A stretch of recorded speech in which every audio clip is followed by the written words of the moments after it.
Welcome to Ask the Counselor with Dr. Nora Wise from Living Water Counseling, located at First Church West in Tamarack, Florida. Dr. Wise is the Executive Director of Living Water Counseling and Senior Pastor at First Church West. One thing GraceNet Radio does on a regular basis is we get our portable production studio and head right over to First Church West when they have these special half-day seminars, and we record an actual seminar given by Dr. Wise. This one's titled, How to Handle Depression. Here's Dr. Wise.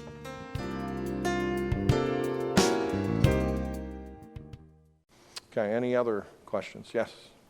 Okay, and I'm going to summarize that question so that those of you that are saying, what did she say, and the people on tape can have some hope. She knows that she has a number of the physiological conditions that lead to anxiety, and so she's taking appropriate and wise steps, and she's, getting, all types of help. She's improved her diet. She's taking physical things. She's also using self-talk, but she's still manifesting certain symptoms which are, in fact, stress-related. So what else can she do? First of all, your question is, could it still be something in your subconscious? Yes, because the subconscious is pretty much, subconscious, and so what we sometimes can do is ask and pray, Lord, show me anything hidden here that may, so we bring in prayer. God, the good news is nothing in you is hidden from God.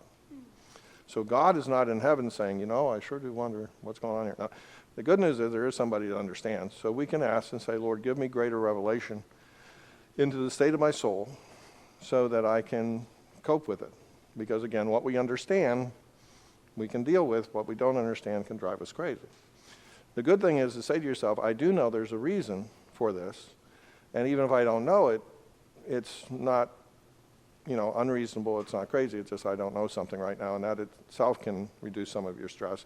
You can also look back to the progress you've already made and say, by doing these things that are, healthy and wise to do, I have seen substantial improvement. So we have to always look at it as a process, okay? And yes, I would, we would always like to be further along. I would. But, it's step by step. So what I would say, do that prayer. Also, you can say, what is there in my regimen that I might want to try a little more of? And so it could be, what is the most effective thing helping me that I think is most effective? Well, maybe by increasing that. So maybe if you're doing breathing exercises and you're doing them, for 10 minutes a day, well, let me do them 3 times a day for 30 minutes a day and see if that helps. Because remember, it's a two-way street. If you continue what you're doing right now, you're improving some things, physically, well, those type of things you're talking about take sometimes a long time to have full impact. So continue to do that, but also have faith that as your body becomes more, in a better state, that may have an impact because it works both ways. Pray for insight.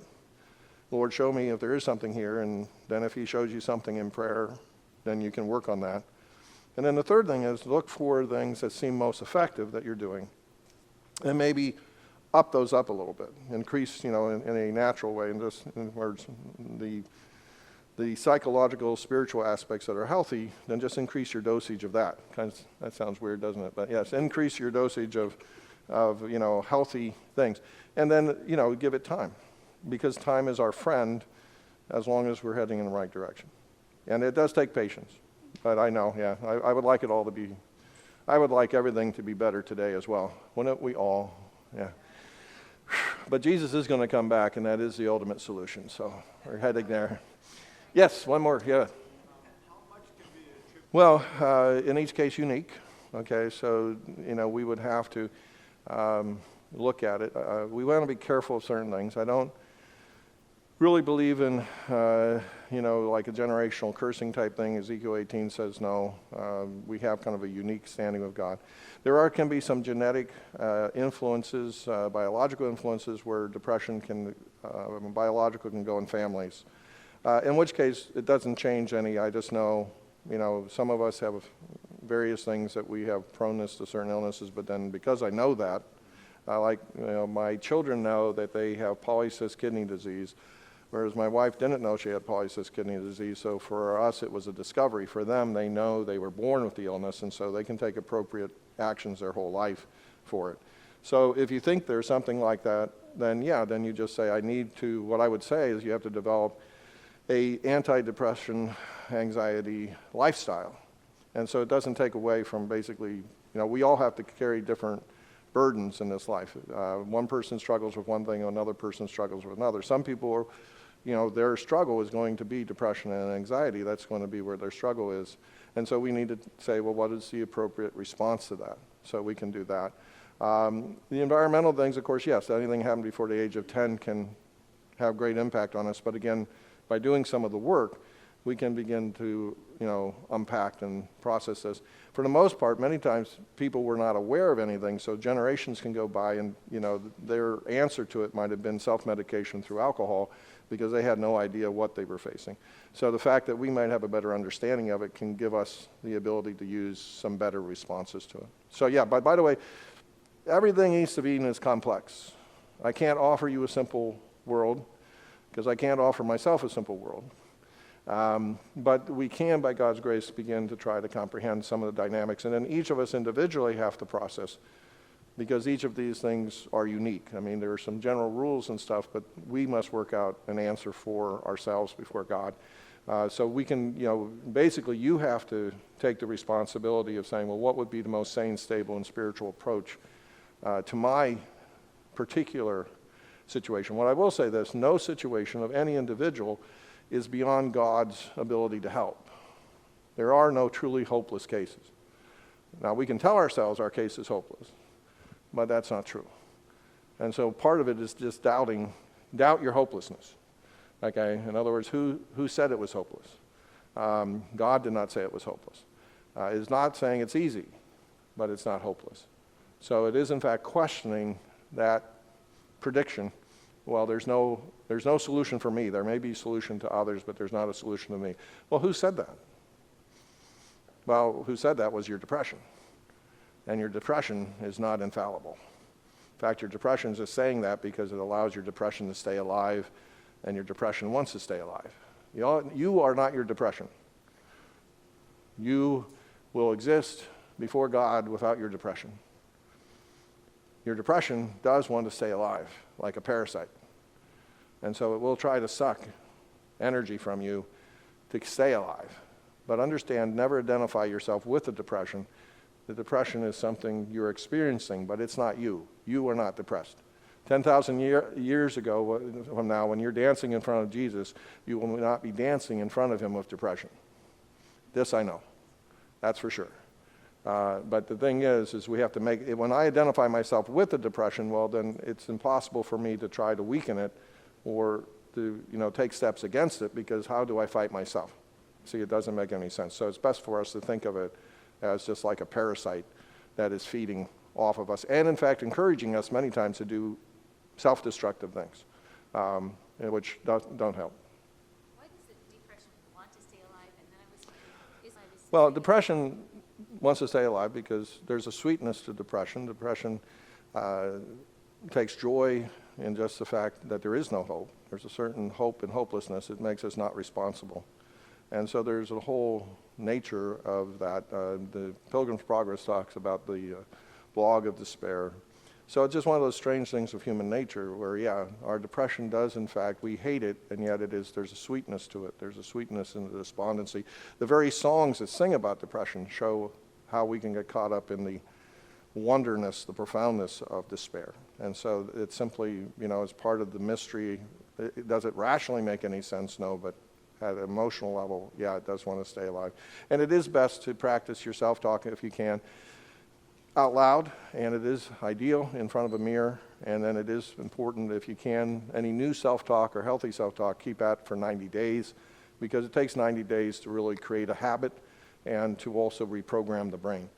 They told you 30, they lied because they thought you'd never do 90, but I'll tell you the truth, it's really 90. So that's one of those things.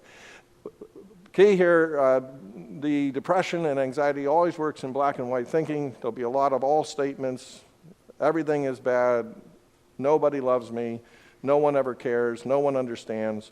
There's a tremendous amount of these universal all type of statements that are set forth. We have to learn to agree and to think into gray.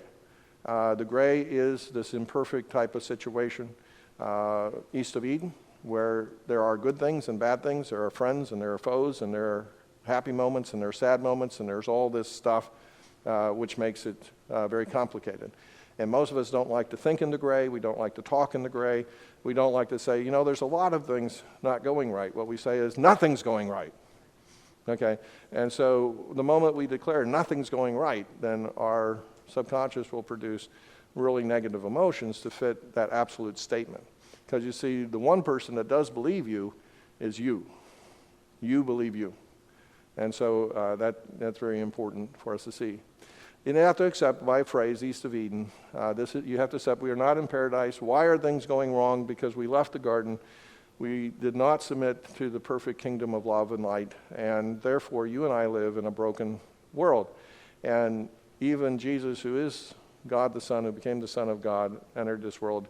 He suffered. And he had friends betray him. And he had family that thought he was crazy. And he had all kinds of difficulties. So even if you were a perfect person, which, no offense, you're not, and I'm not, the reality is that we live in a very, very, very difficult place to live. And so therefore, we should, we have to really say to ourselves, wait a minute, your expectation, if I have an expectation, I used to wake up every morning and say, I expect today to be heaven. And every day I would be disappointed. And I would be sad, and I would be overwhelmed because this was not going to be the perfect day that I hoped it to be. But when I began accepting, well, wait a minute, I could be in hell and should be in hell, but I'm not, then South Florida started to look a lot better, you see. And so it was a thing where, okay, this is a broken place, but it's still a place where there's much good, and there is some good and some bad. And everything then became easy because my expectation, I didn't expect this to ever be heaven. And so because my expectation was lowered, my emotions lower. Your emotions will follow your expectations. If you have too high expectations for what life should be, I have a friend who, has a lot of good things happening in his life. He has a good job. He has, above average success in his profession, but he doesn't enjoy it. And the reason he doesn't enjoy it is that his expectation was that he was going to be one of the 1% who, have this super abundant success. And anything lower than that, then becomes failure for him. Now, no one looking objectively into his life would look at him as a failure. Everyone would look at his life and say, wow, that person at that age, this person is a young person, this person has achieved a lot. They would be, really very much saying, wow, look at what he had. But you see, because his expectation became so high and he hasn't given it up, then here he has, and see, this is his story. His story creates in him depression and sadness and despair. I'll never be, and then also, of course, he started, I should have already accomplished so much more than I should have accomplished. Well, who said that? Well, you see, he told himself that. See? And so he could change the story and say, the Lord has been really good to me, and I have a job, and I have a roof over my head, and, I get to have, on and on and on he could go, and it would change his emotions. But you see, his story to himself every day is, I should be so much further ahead than where I am.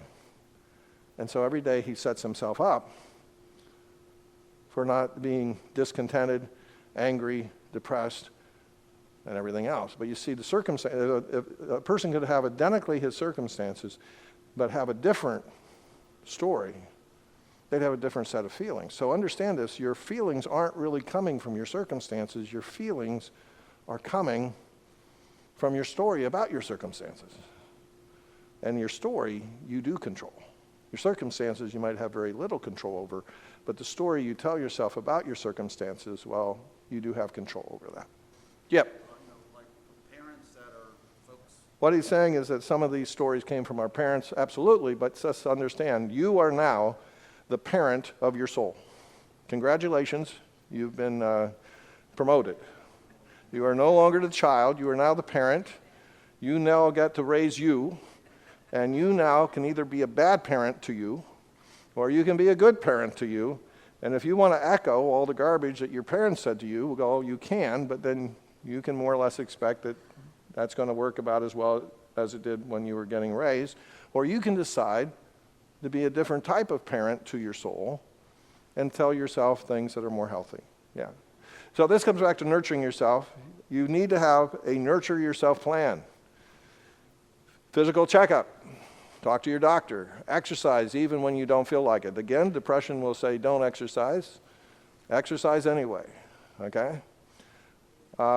Make eating healthy and fun. In other words, eating healthy does not mean eating boring. And so, you can add, creativity into eating healthy. Learn to live in the moment. We saw Jesus said, just live for today. And so try to condition yourself not to make prophecies about the future, good or bad, but to really kind of just live in the moment today. Yeah, literally get sunshine.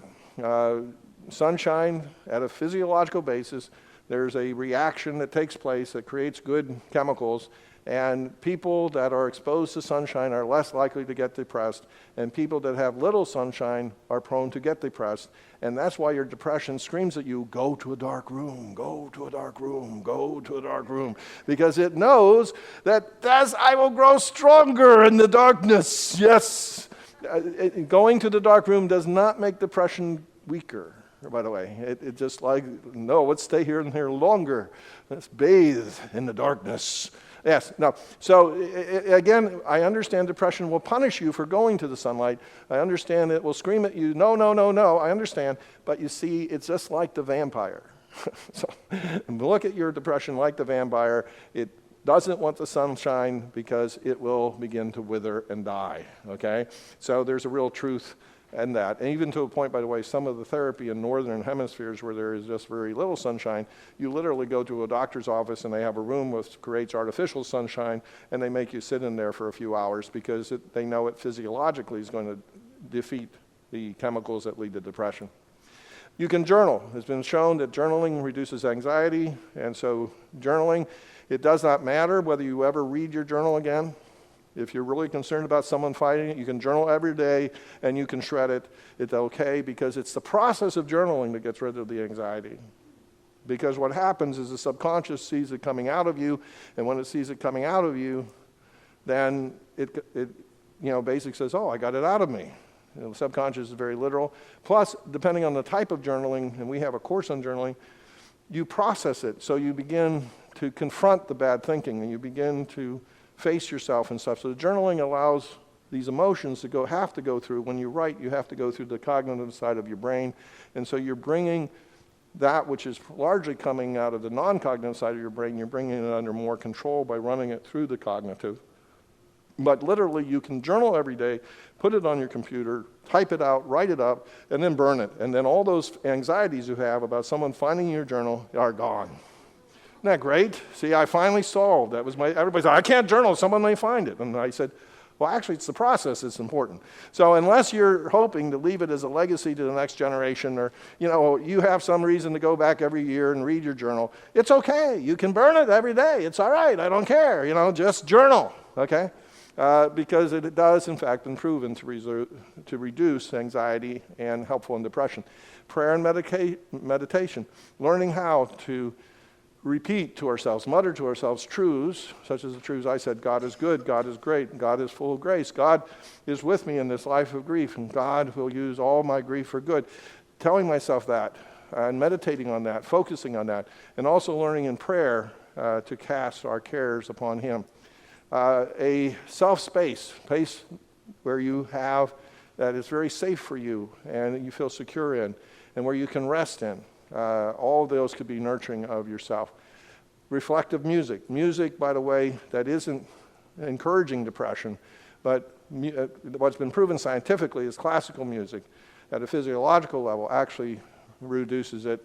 Rock and roll doesn't yet have too good of research saying that helps, but you have to decide what would be the good reflective music for your soul, and then other. And basically, this is the box. Your physical, how am I making myself stronger and less stress? In other words, at a physical level, am I doing breathing exercises? Am I exercising?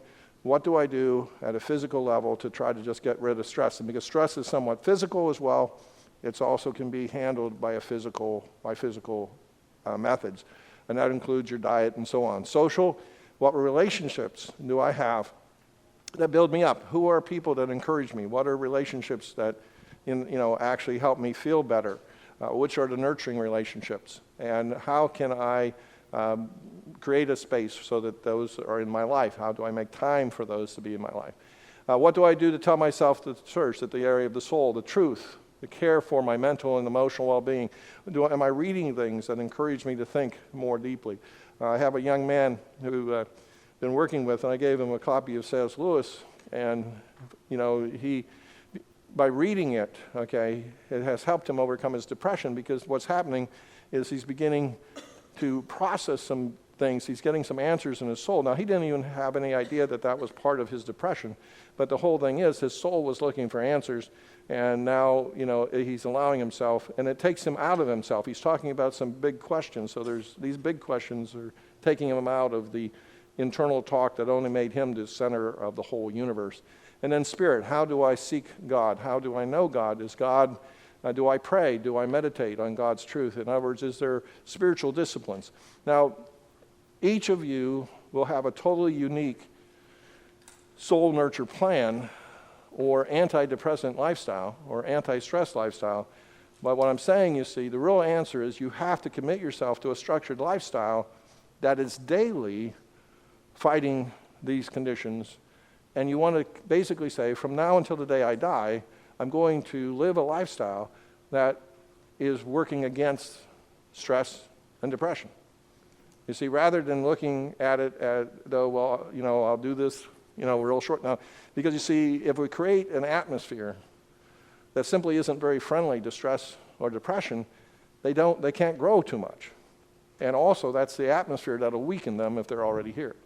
So the biggest thing is to understand this. Actually determine, there's all kinds of things. Some, people with dialysis have to determine, I'm going to need dialysis to live. Some people have to take medication every day because, I need that medication in order to live. If we're struggling with anxiety and depression, well, why not just create a lifestyle that basically says I'm a person inclined to have depression and anxiety? Why not create a lifestyle that basically makes it unfriendly for depression and anxiety to grow? And you have to, of course, figure that out for you. But they have found when people are institutionalized for depression, one of the first things they do is put them on a strict schedule. And the structure, the very fact that they're structured to life, begins to fight the depression. Depression loves chaos. It loves a lack of structure. And if you create a structure to your life, self-imposed structure, and you begin living that, it actually will again weaken the depression, especially if that structure, of course, is a healthy structure. Yeah. Yeah, basically, the procrastination, what about procrastination? Procrastination is usually caused because of really a sense of perfectionism. There's two aspects of it. One, if it's not done perfectly, it's not worth doing, which if we took, unless the meal was perfect, I won't eat it, would lead to starvation. So that's most likely not a good presupposition. So we need to deal with the roots of procrastination. And also part of it can be that the depression, again, is recommending the depression will give you all the reasons in the world not to bring this in because it knows. So understand, always moving the healthy direction will have some pain involved. And so you have to face the pain. And then also creating an accountability structure to where you say to somebody, I really do want to move in this direction, but hold me accountable to actually begin to do it. It really boils down to just taking that first step. Right. It is taking the step and believing. You see, it's believing the truth. You see, you have one. If I keep doing what I'm doing, I'm going to get what I've got. Are you happy with what you got? If you're not happy with what you've got, then some change is needed, and an imperfect change is better than no change. And so what we have to do is we do have to overcome all those things. It's force field concept. We have to overcome those forces that are pushing us against change with reasons to change. And that can go with our self-talk. We can come up with reasons of why would I want to structure this. We can begin to repeat to ourselves out loud, these are all the things why I should, in fact, bring this structure into my life. And the more they become part of that story, then the easier it'll be to come. Now, by the way, I never suggest any of this is easy. It won't be. But it can be done. It has been done. Even when it's imperfect, it helps. And as you start getting healthier, then it becomes easier. So in other words, always understand if I take even the beginning steps, then I'm moving in a direction where I'm going to have more strength to take better steps. So be patient with yourself, be kind to yourself, be for you, and yet also decide, yeah, it's worth trying. Again, depression will say there's no use trying because nothing can help. And so it will just suggest do nothing because nothing will help. Well, wait a minute. Who said that? Who made that? Yeah, who made that the law of the universe? Well, we did. Well, but it's not true. The most curable emotional state we know of is depression. Depression is overcome more than anything else. If a person gets personal counseling and also proper physiological help, we have like a 98% cure rate in depression. So the thing is that there's absolutely zero evidence that would say depression cannot be overcome. And so, that's again just a lie. If we start taking the right steps, depression can be managed, it can be helped, and it can be overcome. Now again, never understand, no perfection but direction, but it can be substantially helped to where we really feel like that's something that I have a handle on.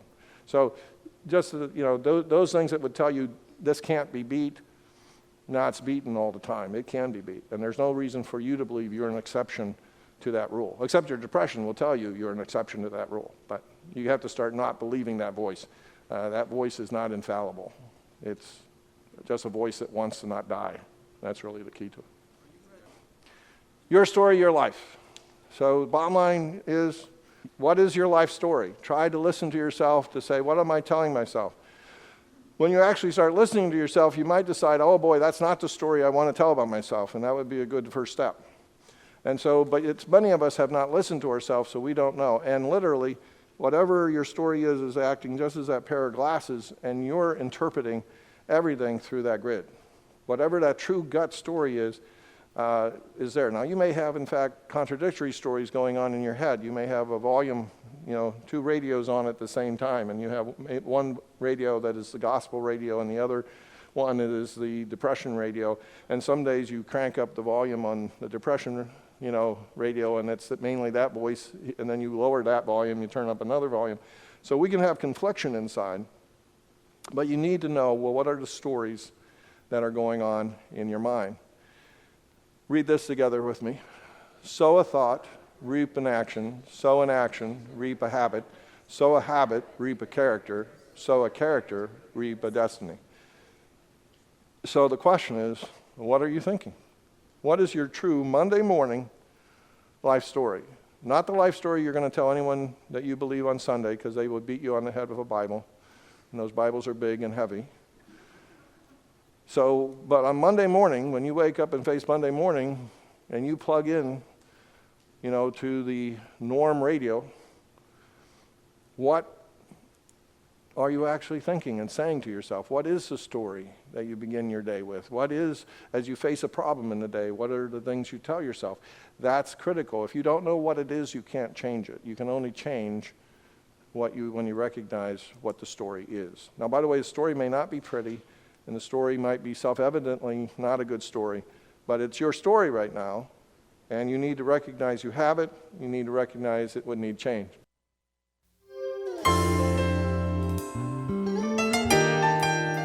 You're listening to a special Ask the Counselor seminar series with Dr. Norm Wise from Living Water Counseling right here at GraceNetRadio.com. And we hope you're finding this segment helpful. How to handle depression.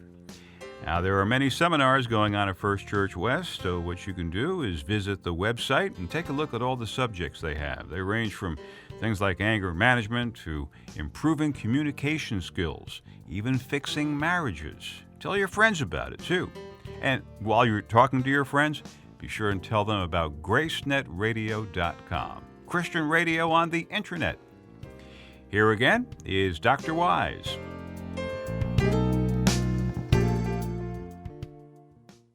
Notice here, the cycle, we have core beliefs, and that actually, these core beliefs, these religious ground motives, this core faith is what leads to our thinking. Then we have self-talk and our physical condition. And our body and our self-talk create the emotions. And the emotions then create the actions. This does mean that every single action of every single human being for all history has been emotional. If Spock, the Vulcan, in Star Wars didn't love logic, he wouldn't act logically. You see, there are people, in fact, you ever talk to somebody who says, I'm not emotional? Have you noticed how emotional they get when you tell them they're emotional? Yeah, and so the thing is, it's simply not true. Every human being, male and female, does everything out of their emotions. Your willpower cannot change your emotional state. You cannot simply will a different emotional state. Your willpower can change your self-talk, and actually your willpower can even help you then take what would be appropriate actions to improve your physical condition. You can will yourself to go see a doctor. You can will yourself to begin looking into a better diet, okay, and examining that and talking yourself into that and stuff. But by the time you have lost your mind in anger, depression, anxiety, no, you cannot say to yourself, Norm, stop being depressed. It won't work. Depression will run right over your will.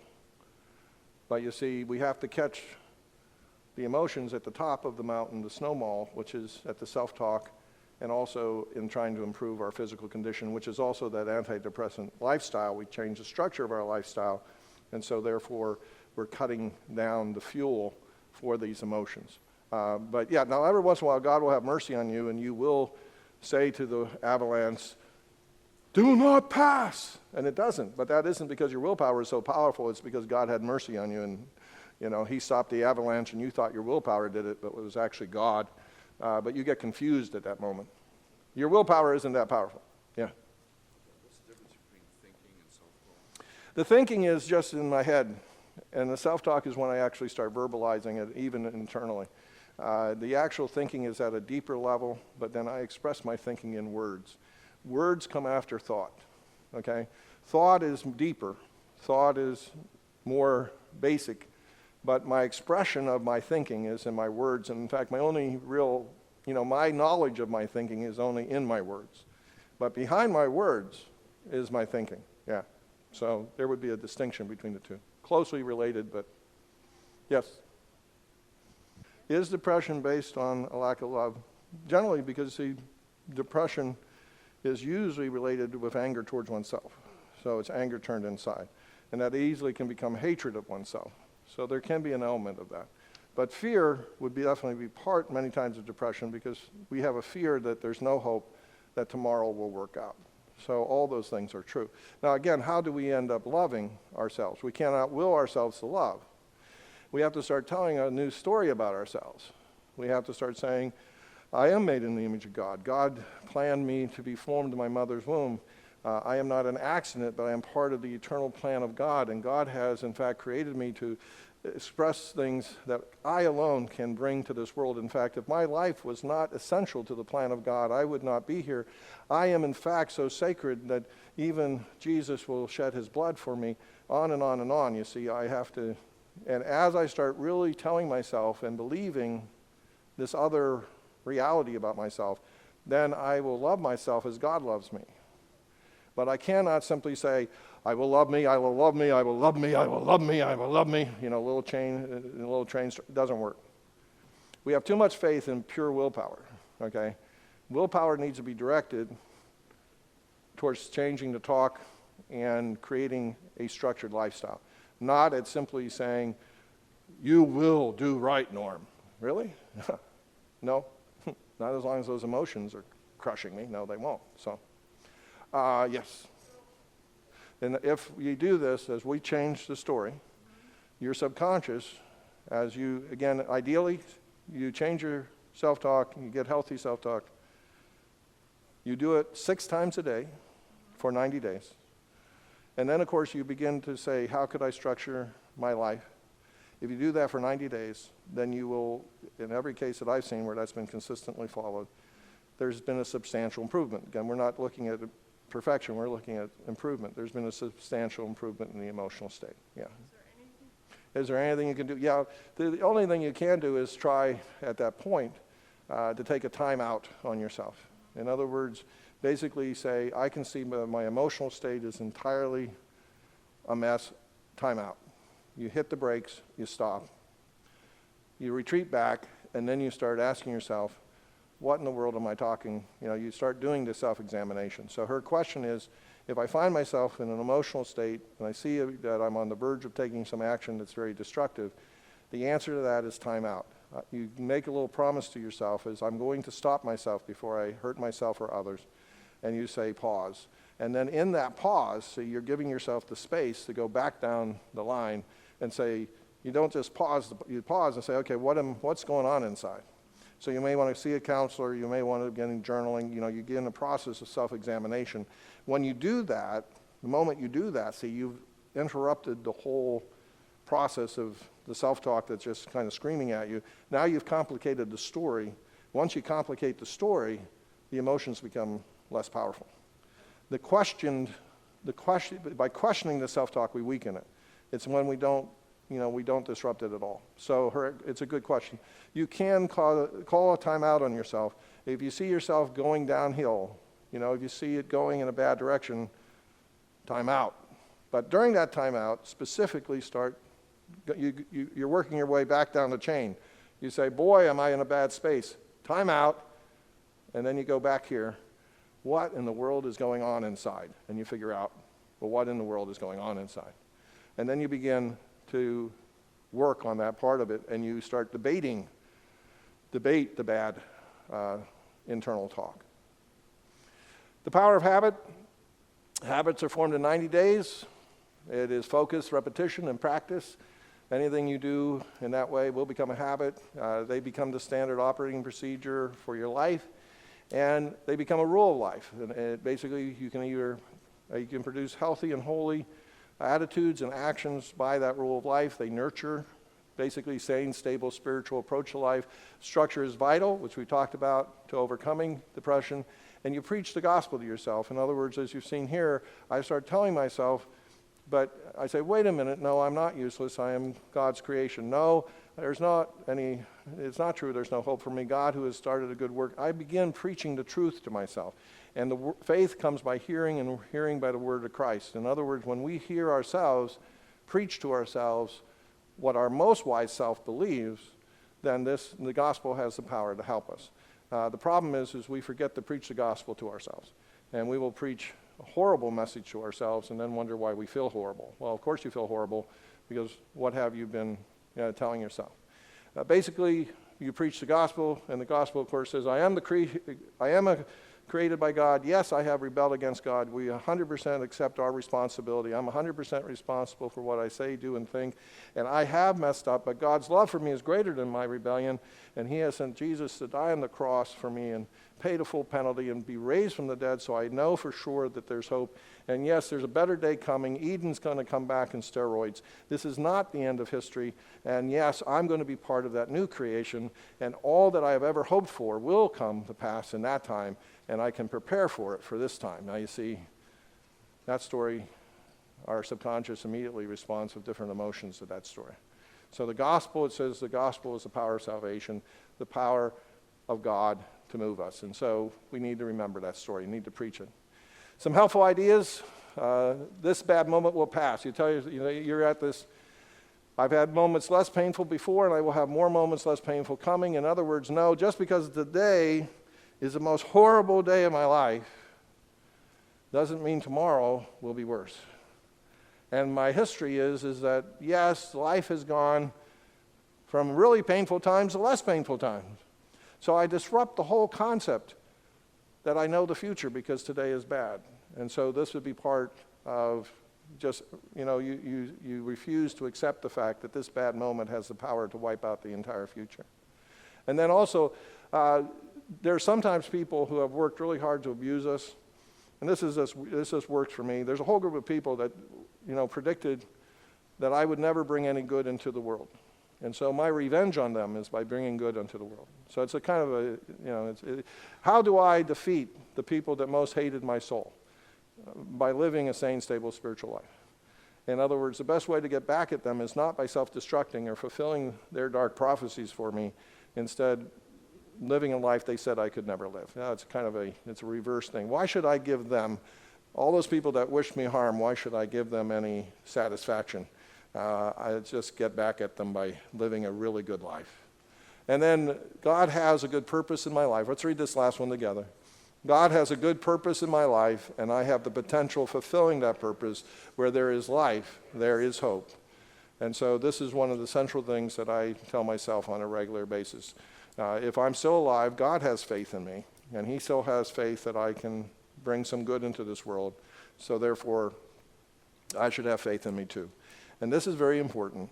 This is one that I have used often for my own life, and so you can read this one as well. Suicide is a sin, not a solution. And remember that. The only thing that happens in suicide is we pass the pain inside of us into every person that cares about us.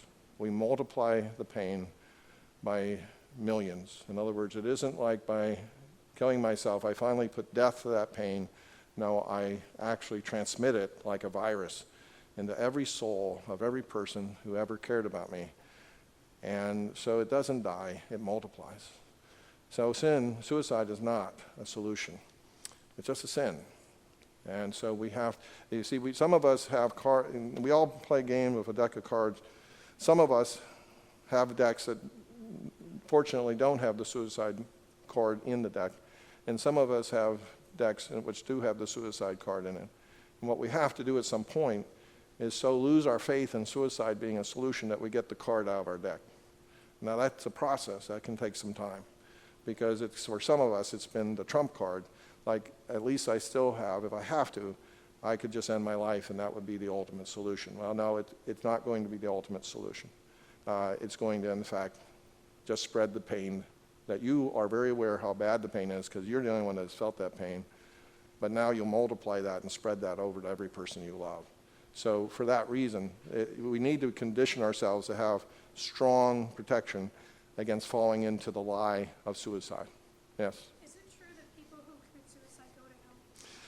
No, I'm going to give the simple thing, and then you can look at the blog on Living Water. Her question was, is it true that everyone that commits suicide goes to hell?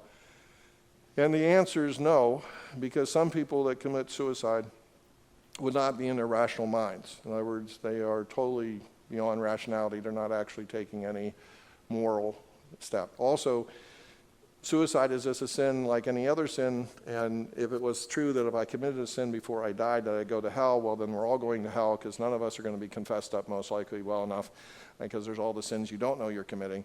And so the whole idea of salvation is that Jesus, had died.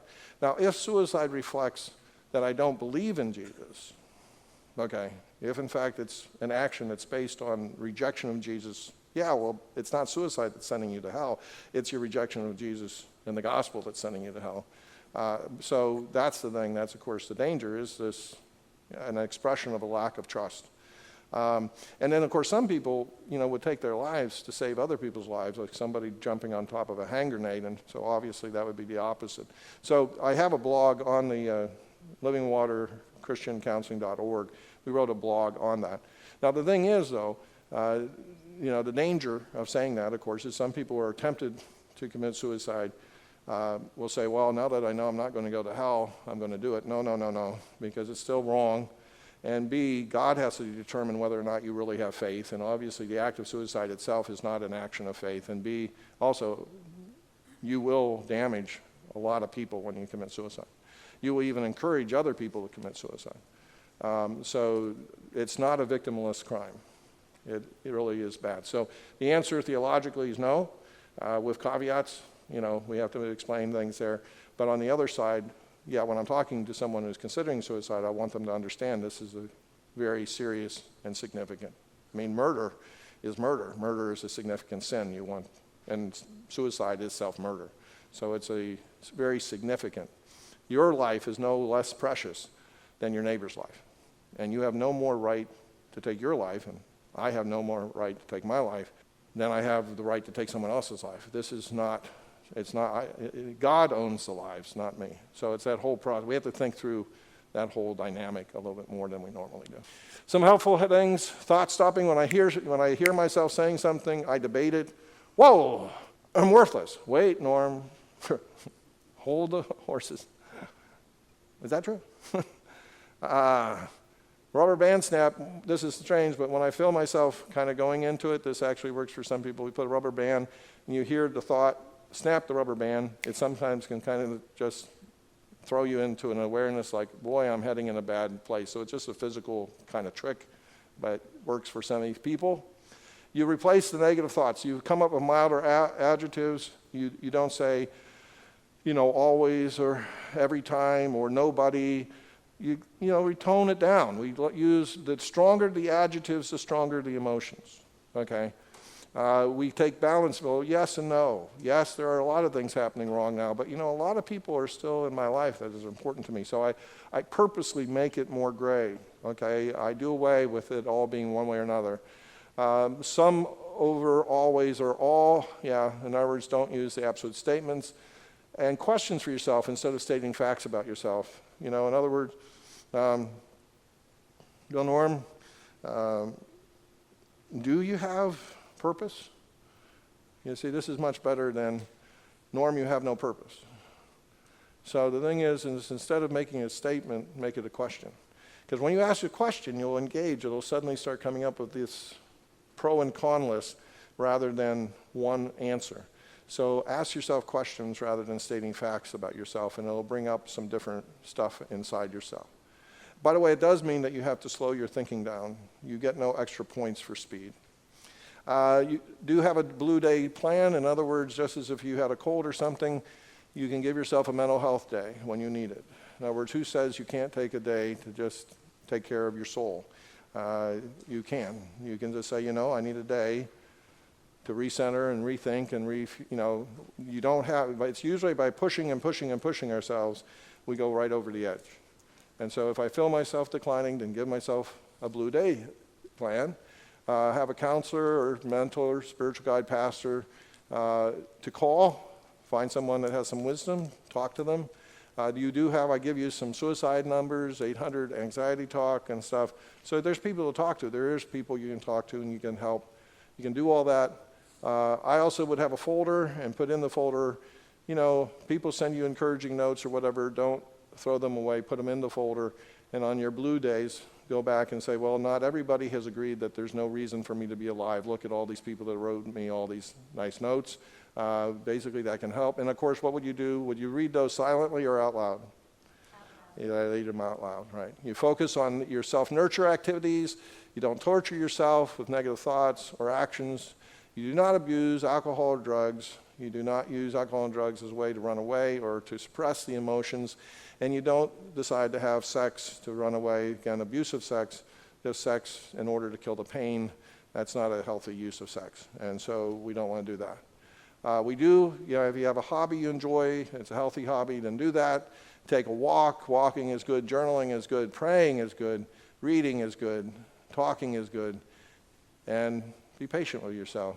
Who said you couldn't be kind to yourself? Is there a rule that says you can't be kind to yourself? Give yourself time. Time is your friend as long as you're heading in the right direction, okay?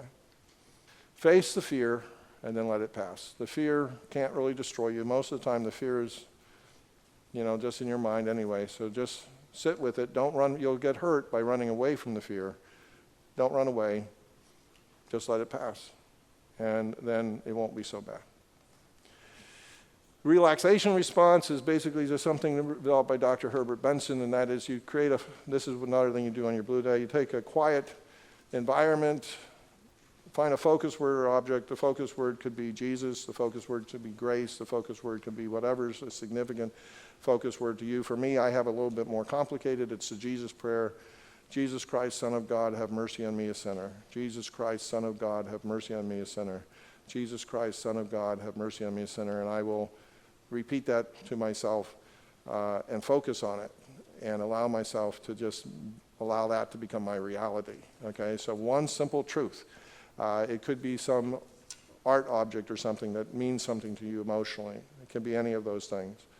And then basically you close your eyes, you have a passive attitude, and that is if other thoughts come in, you just don't focus on them and focus back on the one truth. You're in a comfortable position, and then you do this for about 10 minutes a day. This would be part of your thing. Now, during a blue day, you might do this like every hour. Spend about 10 minutes. And what this is, it allows you to center yourself. It actually has been proven. They have linked people up, and they know that this reduces stress. In other words, this basically is a practice that now in our modern society, we're moving so fast that we seldom give ourselves these moments to recenter. And so to some extent, our modern lifestyles are stress producing. People used to not have TV, so they had to sit on the porch and rock. So now we don't ever allow the adrenaline to drop. So that may not be so wise. And I will show you this, and then we will close on this. You also have the prayers of lament in there, which is basically a prayer of lament is simply being honest to God. God can handle your most angry moments. He can handle you being honest with him. By the way, you might as well, because he already knows you feel it anyway. And so you will see some examples there of the prayer of lament. The prayer of release is this, and it's based on Philippians. Rejoice in the Lord. Read this with me. Rejoice in the Lord always. Again, I will say rejoice.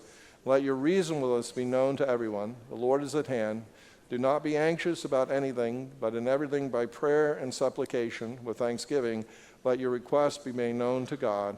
And the peace of God, which surpasses all understanding, will guard your hearts and your minds in Christ Jesus. Ancient practice, you place your hands out here and recognize yourself to be in a place of prayer before the presence of God. And then you simply begin to speak of all the burdens, fears, anxieties of your heart. And you imagine them moving from your heart down your arms and into your hands. And so you say, Lord, I am now holding before you my fear of the future, the fact that things seem so very uncontrollable. I hold now in my hands the uncertainty of my plans being fulfilled. And I hold before you the sense of being alone. I hold before you all these things, Lord, which you know. You would name them one by one. And when you feel that you have a sufficient number in your hand, normally my hands begin feeling heavy as I begin to name my struggles. Then you turn your hands and open the palms upward and say, Lord Jesus, I release to you and cast upon you these cares that are too heavy for me to handle. I give to you my fear of the future. I give to you my sense of loss. I give to you my confusion. I give to you, Lord, my fears of all my fears. And I ask you to hold them, because I can't hold them, because they're crushing me. And I am small and you are big. Good shepherd, remember that I am but dust, and so very frail. Take now all these things. Into my hands now, Lord, place your peace, the peace that goes beyond understanding. Allow it to pour into my hands and down my heart and into my heart. Guard my mind and my soul and my spirit and my innermost being with your peace. And allow me to know that you love me and that your plan for me cannot be stopped. And allow that to be the reality I live in. Thank you, Lord, for being willing to take my cares and give to me your peace. Amen. Amen. I will do that for half hour, depending on circumstances. And that has been practiced for some 2,000 years in the church. What it is you're allowing your body and your imagination to work with the Scripture so that your whole being can begin to experience the reality, because, in other words, the reality is Jesus really is taking away the cares. But you see, we need to believe that, feel that, experience that, and that practice has helped people for a long time. It's helped me. I was taught it by Ken Boa, and I pass it on to you to try. I think it may be of help. And of course, this passage we'll go ahead and read. Finally, brothers, whatever is true, whatever is honorable, whatever is just, whatever is pure, whatever is lovely, whatever is commendable, if there is any excellence, if there is anything worthy of praise, think about these things. The Greek word is make a full inventory and constantly remind yourself. It's a very strong Greek word. It is not like just barely think about it. It is have your thoughts dominated by the positive. So is it true that we should look at the glass half full? Yes, because the scripture is saying your emotional state will depend on it. If you focus on the glass half empty, you'll become depressed. It's that simple. If you focus on all the goodness that God is doing, and notice Paul, by the way, is facing things like prison and certain other inconveniences. He's basically saying, I can keep myself in a peaceful state by reminding myself of the things that really are worth viewing, the positive things. And if there weren't anything positive in your life, you wouldn't be breathing right now. You're not that strong, okay? Without positive things in your life, you wouldn't exist. So we need to, again, kind of raise them up to say there are a lot of good things that God is doing. And so what you have learned and received and heard in me, practice, and the God of peace will be with you. In other words, you will have inner harmony, inner peace. Your circumstances cannot steal from you your spirituality. Your circumstances cannot steal from you your peace. Your self-talk can steal from you your peace. Your not believing that there is any good in your life can steal from you your peace. But the circumstances themselves don't have that power. And so this is where, we need to fight the battle. And you will have to read the prayer of lament on your own. Sorry. I will tell you, God can't handle your sadness and your madness, so go ahead. If you want to be mad, somebody want to be mad, the person you can share your madness with, and you will not at all hurt him, is God. So I've gone up to the ocean and screamed at God, yelled at God, told him how upset I was, and he handled it, and he had mercy on my soul. By the way, he knew I was mad before I got to the ocean, so it was not news to him, but it was good for me to get it out of me. Tomorrow, if you're looking for a church, we're here at 11, and we'd be honored to have you worship with us. Next Saturday, we're having our Living Water fundraiser, and so Living Water is the one that sponsors the Learning How seminars. We do offer counseling, spiritual direction, all types of training. And so if you'd like to learn more about the ministry, you can come next week at 10. And we will be having a time. We have offices across the street here. If you've never seen our offices, we're going to have tours of the office. And it's just a way for us to keep paying the bills. And if the Lord so leads you today, there's a box back there. You can give a donation. It helps us to continue to try and reach out. My telephone number and stuff, my card and stuff is back there. So you can call and ask questions. I'd be honored to help you in any way that I can. It's been an honor to have you here today. I do know that it was not an accident that you came here today. It was part of God's plan. So I hope that you will kind of take a moment today to look over the notes, reflect on what's been said, and grab hold of what God has had you here for today. Because God had you here to help you because he cares about you. And he's proven that by having Jesus die. One last comment, yes? Yeah, and so this would be a type of journaling where you would keep it. That would be basically reflection on Scripture journal. And there are hundreds of ways to journal. And it is good, in fact, to then maybe use that as a way to remind you of verses that have, it's much more important to, I do believe in reading through the whole Bible, but it's much more important to read a little Bible well than a lot of Bible poorly. So, taking a couple verses and using them is helpful. Yes? Well, yeah, controlling and actually having, figure out what reality is and adapt to it. You see, the thing is that the reality is that God is, in fact, doing a lot of great things. But we also, and we can face the hardships of this world because we can place them within reality. We're east of Eden, so of course it's hard. I don't have to deny reality because that won't last. The illusion will eventually evaporate on me. But I need to have realistic thinking in my mind, which is balanced thinking. And to focus on the fact that, yes, God gives me reason to hope. And I think that's key, but absolutely true.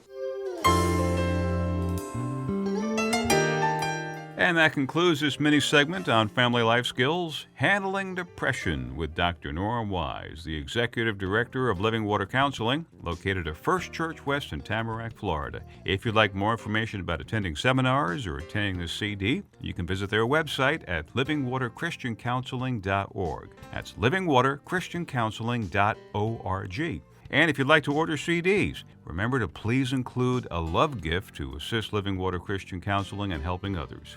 At Living Water Counseling, they have classes, seminars, private counseling in person, over the phone, and via Skype. So wherever you are, Living Water Christian Counseling is right there with you. Marriage counseling, anger issues, faith issues, depression, all kinds of items that can help you. There is hope via the Word of God and Jesus Christ. Now, if you're a CD listener, don't forget to tune into Christian radio on the internet at gracenetradio.com. And be sure and tell your friends about gracenetradio.com. Great music, great teaching, all celebrating the greatest gift of all, Jesus Christ. Help us spread the gospel. And we thank you very much for listening. I'm John St. George.